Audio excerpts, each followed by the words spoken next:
If you are the spouses of God, individually and together, if you are the spouse of God, then what are we doing here now? I have an answer to that in the light of the Word of God this morning. And the answer is this: you are here to make love to God and to let God make love to you.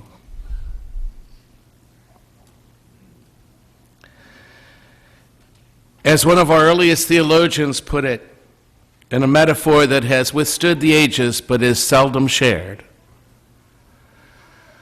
sex is to marriage what the Eucharist is to the church.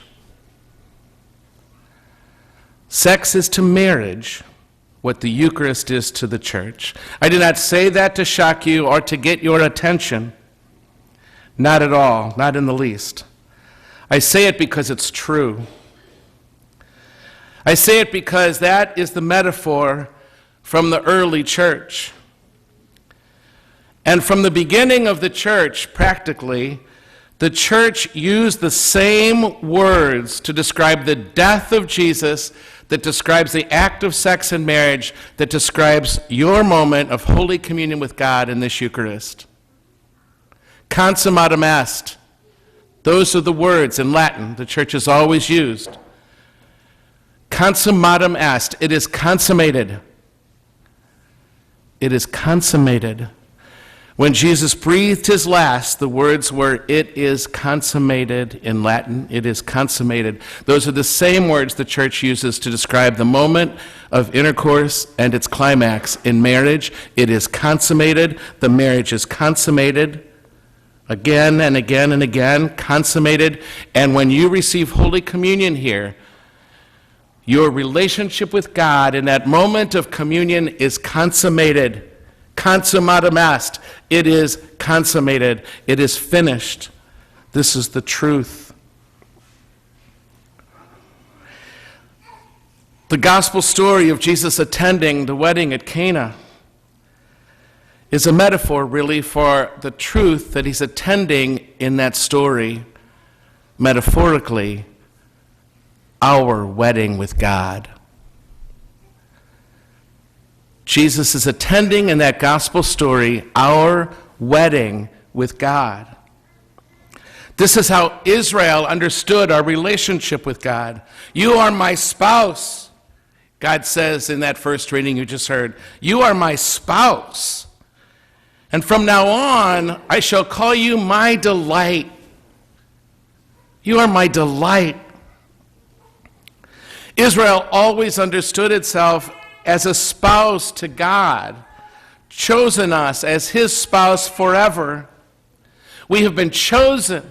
We have been proposed to. We have been cultivated by God so that we can be one with God and one with each other. Just like any good couple who finds themselves married, we have been found married. We have been wooed by God. All the time we are being wooed by God. Just like no husband or wife, no spousal relationship ever stops wooing, ever, or else they're going to get in trouble. And this is something God is so excited about. God is excited about this level of relationship with you. So thrilled, actually, so proud of it, that God goes around telling everybody, this is my spouse. I want you to meet my spouse. Just like I hear when somebody gets married. They go around and tell everybody they just got married. I'm convinced God would have taken pictures and announced it on Facebook if he could have. But what does that mean? What does it mean for me and you and God? And what we are up to here this morning? Couples are always trying to figure out what it means to be a couple. Some really never succeed, some do, and well. What it means to be a couple, what it means to be individuals together.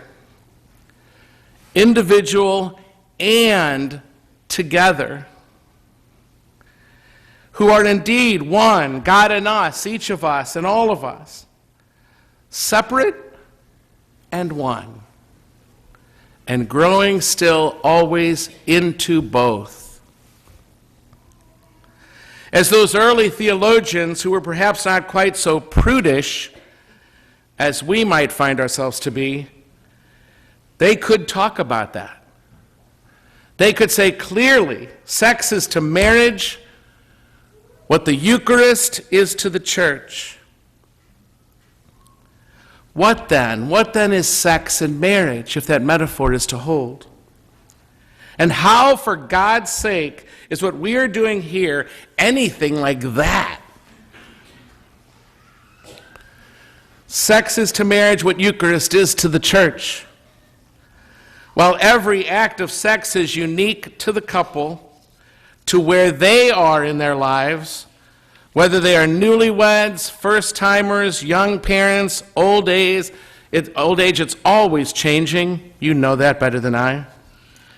And while it is not always very satisfying, you know that better than I, even meaningful perhaps, and while things don't always work, and one of the couple is oftentimes not in the mood, we know that this is a healthy thing to marriage. This is a very healthy thing to love, to the relationship, to express this intimate physicality together. You may also find it's not always satisfying to be at Mass either, whether here or in another parish or after graduation. And even when you go back home for Christmas, the holidays, it may not be very satisfying to do there, then, what we're doing here now. But perhaps you can find it healthy to this most fundamental relationship in your life, your relationship with God, that there's something healthy about this, even though it's not always satisfying. Something very healthy to your relationship with God. This physicality here even, coming together in our bodies, moving our bodies, singing, praying, this is where God makes love to you. And this is where you let God make love to you. The church has always said, and science is confirming it, for example, that oxytocin, the hormone released in sex and intimate touch, is really powerful, and it's a really good thing. It's a hormone released in touch, and it's a hormone, they tell us, that bonds. It's a bonding hormone, and it literally binds the couple together. Given how hard life gets in a family sometimes, and how much we hurt each other, and all the forces that tear a couple down, we need all the help, binding that we can get. We need all the help, bonding and binding that we can get. The word religion literally means to bind. To bind again. Like sex and marriage, what happens here in this hour by making us proximate to each other, stranger and foe and friend alike, is we are binding ourselves to each other. It's going to happen here. Just being physically present, and even in the little bits of touch that happen throughout this liturgy. And just as the church appreciates the binding power of sex and marriage, and why we should do our best to have sex when we can, as according to a recent study, it would be nice if couples did it at least once a week. Don't use that fact to bring it down. But maybe to bring it up. It's always negotiable, right? So do we hope, given all of life's negotiables, that we might be able to do this once a week, too, that we gather to bond at the beginning of each new week, to bind ourselves to each other and to our God. If couples don't, or the community doesn't, we run the risk of drifting apart and getting off track together. If we don't gather like this, if couples don't come together like that, we run the risk of drifting apart and getting off track. Furthermore, here and in the bedroom, as any good lover knows, we get as much out of it as we put into it. Sex is a ritual of commitment. So is this. In the ritual of sex, couples deepen and they express their love. Their covenant is renewed every time, because anything expressed deepens. Those three words define the sacramental system of our church, but also sex and marriage. Anything expressed deepens. So for here and for us, anything expressed, even our choice to just show up today, deepens and intensifies our covenant with God and each other. When you and I just walk through these doors, all of us is here, and all of each of us is here. Our present is here. Our past is here. And so is our future. It's all right here. It's all there. In marriage, every time a couple touches intimately, all of them is engaged. Their past, their present, and their future, all of them is engaged in this ultimate, intimate, creative, physical touch. All of them is there. Engaged right then, present and past and future. It's all there. That's why I insist there is no such thing as safe sex emotionally. You can't do that without having all that engaged at some level, and it's going to do something to you guys together. That makes this whole thing, sex and being here right now, very vulnerable. Another issue about sex that ties us into our Mass is just that, the vulnerability of it all. If a couple is not trusting each other with themselves, warts and all, then that connection becomes much less powerful. We have to be here as we are, real people, warts and all. And what's more, foreplay matters. My homily, Joe's music, the decorations around us, the vestment colors, all of it is really meant to be foreplay. Foreplay to get us ready for the giving and receiving of communion, the moment that we just called the consummatum est. My homily is not the consummatum est of what we're doing here. I am your foreplay. So is the amazing music ministry here at the CSC. It's all just to get us ready for our union. We receive God and even take God in. We give God ourselves, and there's an intensity to that. The church worries sometimes that other acts between couples get in the way of the primary act of intercourse.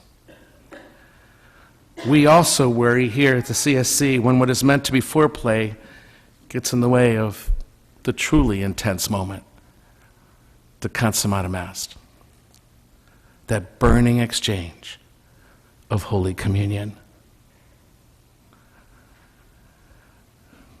The homily is not total communion, nor is the music, nor are some of those other things couples do together. They can't take the place of the value and the wordless power of intercourse overall. In the giving and receiving of our bodies, my friends, we give and receive each other. When Jesus says, in just a few moments here, and every time you're at table, "This is my body," this is my body, he says. This is my body This is me. This is all of me given to you. Are you listening? This is me. This is all of me given to you in that moment. Receive my body. Receive me. This is the giving and receiving of bodies. That is exactly what couples in love say to each other with every act of sex. Whether they're in the mood or not, no matter how well it is done or not, I give you me. I give you me for what I'm worth, warts and all. I give you me. And I receive you. All of you. Warts and all. Your past, your future, and your present.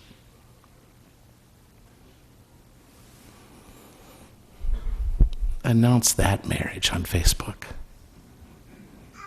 I dare you.